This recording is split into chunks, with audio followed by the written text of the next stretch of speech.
मार्गदर्शक आदरणीय राजाराम भाऊ गरुड या गावचे सुपुत्र, या गावचे नेते, या परिसराचे नेते, आमचे सहकारी मित्र तानाजी अप्पा पाटील आणि उपस्थित शेतकरी भावांनो, तरुण मित्रांनो, खरं तर तुम्ही मध्ये काय करायला लागला?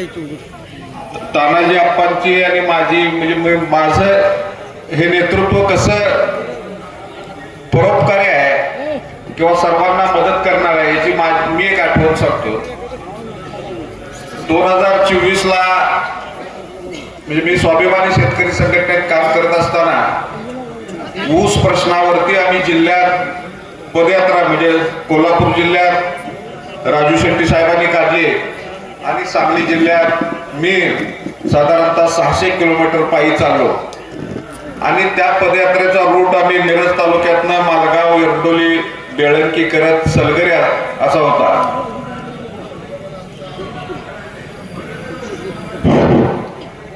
सलगरेला आमचा पहिला मुक्काम आमचा मालगावला होता आणि दुसरा मुक्काम आमचा सलगरेमध्ये होता. तर सलगरेमध्ये स्वाभिमानी शेतकरी संघटनेची शाखा नव्हती.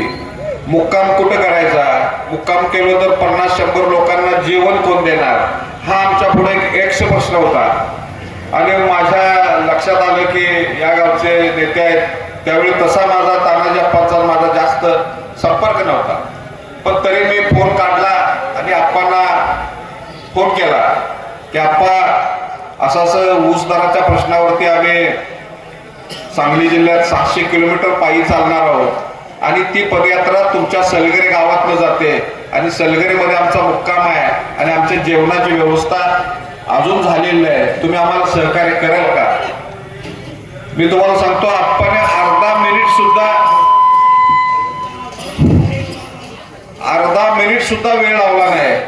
महेशराव, तुमची माणसं किती येणार आहेत, किती वाजता येणार आहेत आणि तुमच्यासाठी जेवण काय करू, शाकाहारी करू का मांसाहारी करू, म्हणजे हे पण त्यांनी विचारले. आपण तुमच्या लक्षात नसेल का? तुम्ही मला म्हणत होता की मांसाहारी करतो जेवण. मी म्हणलं अप्पा पदयात्रा आहे आणि आम्ही शाकाहारी खायचं ठरवलंय, त्यामुळे तुम्ही शाकाहारी जेवण करा. तर 100 माणसांचं जेवण मला वाटतंय संत निरंकारीमध्ये त्या हॉलमध्ये आमच्या राहायची व्यवस्था केली आणि 100 माणसांचं जेवण. म्हणजे तसा माझा कोणताही फार मोठा संपर्क नसताना केवळ चळवळीत काम करतोय, चांगलं काम करतोय आणि चांगल्याच्या पाठीशी राहिलं पाहिजे ही भूमिका आप्पा सातत्याने घेत आले आणि त्यामुळं आपण सलगरे गावातल्या सगळ्यांनी त्यांच्या पाठीशी राहण्याचा निर्णय घेतला पाहिजे, निर्धार केला पाहिजे. मला आठवतंय सलगरे गाव तसं या परिसरातलं सगळ्यात मोठं गाव आहे, बाजारपेठेचं गाव आहे, पण विकासापासून अनेक वर्ष ते वंचित होतं. पण या गावात सुसज्ज असा प्राथमिक आरोग्य केंद्र त्यांनी काढलेलं आहे.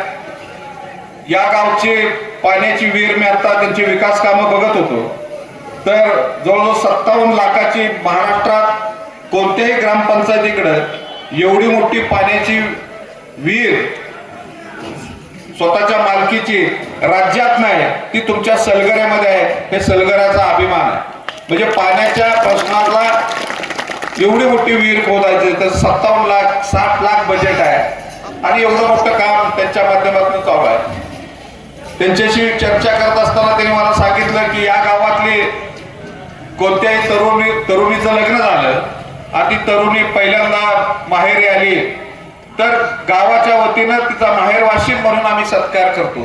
खरं तर हे राज्यात तानाजी अप्पा कुठंच काम असेल असं मला वाटत नाही. म्हणजे हा वेगळा उपक्रम आहे, वेगळा पायंडा आहे की गावात एखादी तरुणी परगावी जाते आणि तिला ते गाव पोरकं होतं, पण हे गाव तुला पोरकं झालेलं नाही तर सगळं गाव तुझ्या पाठीशी आहे आणि म्हणून तुझा आम्ही सत्कार करतोय, साडी चोळी देऊन माहेरवाशी म्हणून सत्कार करतोय. तू कधीही आमच्याकडे ये, कधीही आम्हाला अडीअडचणीला मदत माग, आम्ही तुमच्या पाठीशी राहू. तुझं गाव, सगळं गाव तुझ्या पाठीशी आहे. म्हणजे हा ठामपणा किंवा हा निर्धार किंवा हे जाणाऱ्या मुलीच्या पाठीशी राहण्याची भूमिका हा एक विक्रम तानाजीरावने या गावामध्ये सुरू केलेला आहे. त्याचबरोबर सगळ्या नगरपालिका, सगळ्या महानगरपालिकेमध्ये अंत्यविधीचं मोफत म्हणजे जे जळण लागतं किंवा विधीसाठी जो खर्च येतो तो महानगरपालिका नगरपालिकामध्ये करतात. ग्रामपंचायतमध्ये जाण्याच्या मला वाटतंय हा पहिलाच उपक्रम आहे की अंत्यविधीसाठी लागणारा सगळा खर्च ग्रामपंचायतीमार्फत केला जातो. म्हणजे सातत्यानं या गावच्या विकासासाठी, या परिसराच्या विकासासाठी झटणारं हे नेतृत्व आहे आणि शून्यातनं आलेलं आहे. म्हणजे कोणतीही पाठीमागं पार्श्वभूमी नसताना गावामध्ये किंवा त्यांचे वडील आजोबा कोणी राजकारणात नसताना स्वतःच्या हिमतीवर सलगरे सारख्या राजकीय दृष्ट्या प्रगल्भ असणाऱ्या गावामध्ये, कारण याच गावचं नेतृत्व विठ्ठलदाजी पाटलांसारख्या एका मोठ्या माणसानं केलं होतं. 3 वेळा या परिसराचे ते आमदार होते. म्हणजे असा विठ्ठलदाजींसारख्या मोठ्या नेत्यांच्या समोर आपली छाप पाडणं, गावातल्या प्रत्येक माणसाला आपलेसं करणं, त्याच्या विकासाशी निगडीत प्रश्न सगळे सोडवणं आणि हे करत असताना 7-8 वर्षामध्ये किंवा 18-20 वर्षामध्ये गावाचा कायापालट करण्यामध्ये ते यशस्वी झालेले आहेत. म्हणून त्यांच्या पाठीशी राहण्याची भूमिका सलगरेकरांनी घेतली पाहिजे. भावांनो, भारतीय जनता पक्ष देशामध्ये आहे, दिल्लीत आहे, मुंबईत आहे, महानगर सांगली मिरज कुपवाड महानगरपालिकेमध्ये आहे आणि सांगली जिल्हा परिषदेमध्ये सुद्धा भगवा झेंडा फडकणार आहे, भाजपाची सत्ता येणार आहे.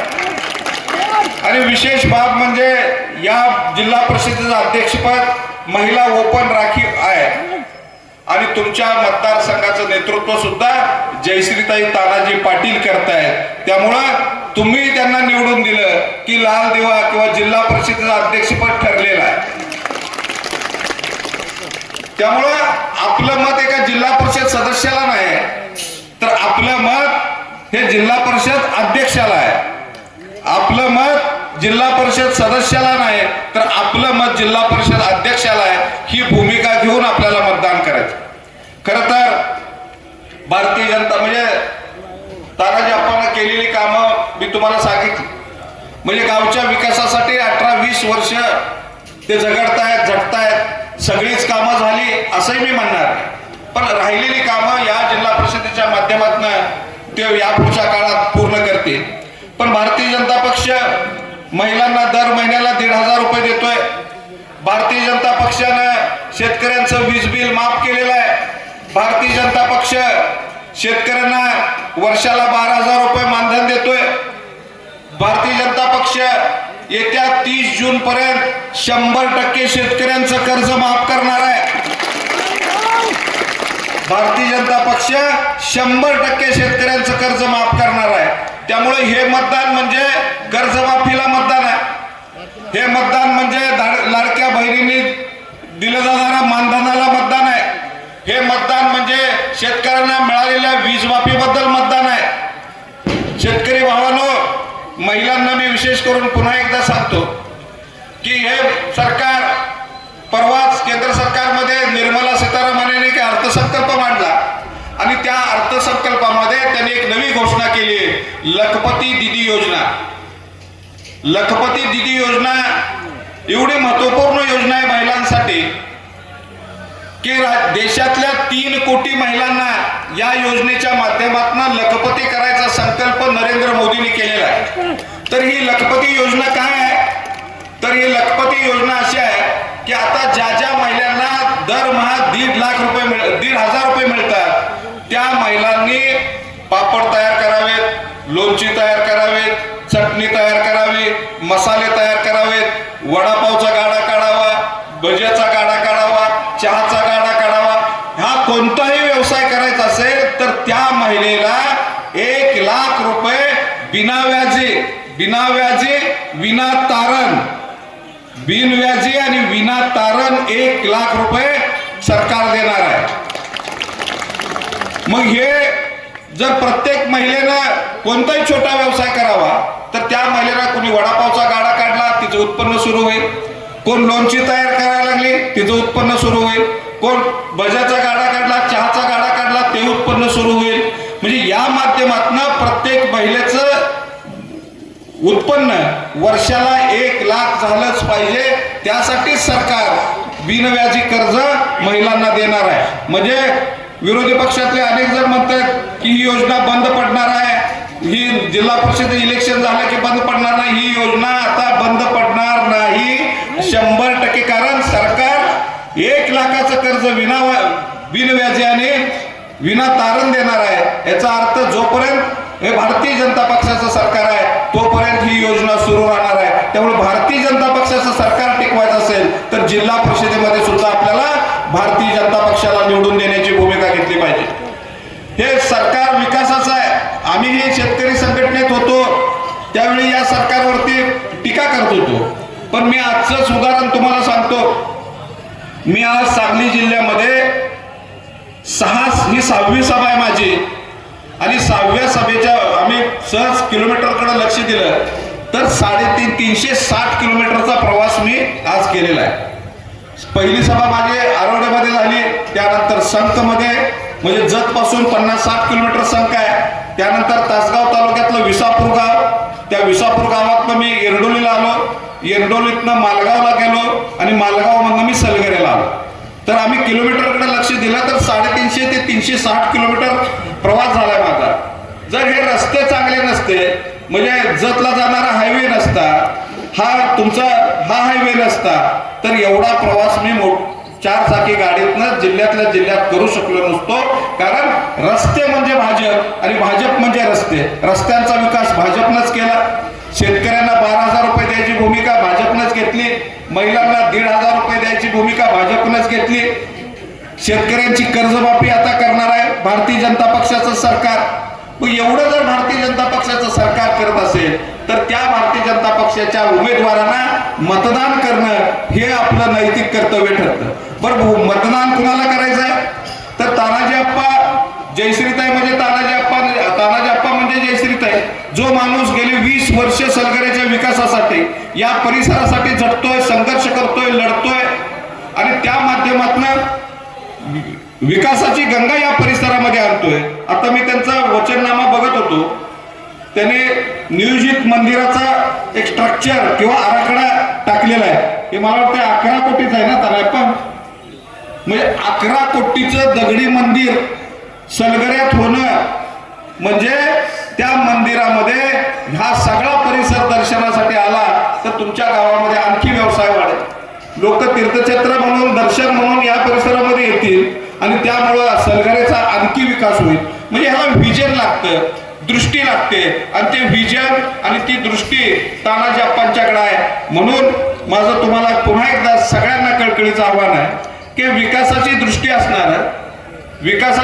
असणारं नेतृत्व या परिसरामध्ये तयार झालेलं आहे। त्याला फुलवणं, त्याला वाढवणं, त्याला बळ देणं हे तुम्हा सगळ्यांचं कर्तव्य आहे। आता त्यांच्या विरोधात त्यांना पाडण्यासाठी अनेक जण कंबर कसून कामाला लागले। याचं कारण काय तर तानाजी आपल्याला ऐकत नाही। तानाजी फार पुढे चाललाय, त्याला निवडून दिलं तर आणखी मोठा होईल। म्हणजे ज्यांच्या डोक्यात असूया आहे अशी माणसं त्यांना पाडण्यासाठी प्रयत्न करताय।